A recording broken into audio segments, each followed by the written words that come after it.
Yaani ujue mimi nawashangaaga madada sana yani.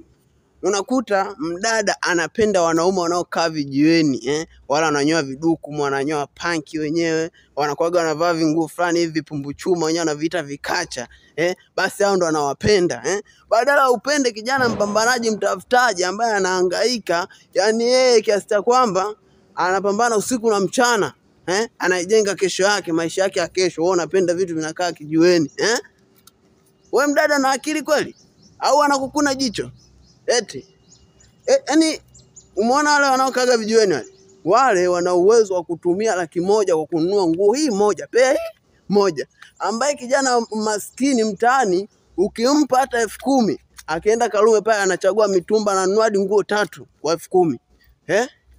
Anajua yeye anatakiwa afanye nini ili mradi aweze kutoboa. Sasa vidada vyenyewe vya 2,200 wewe unapenda mwanaume ananyoa panki, mara TikTok na nini.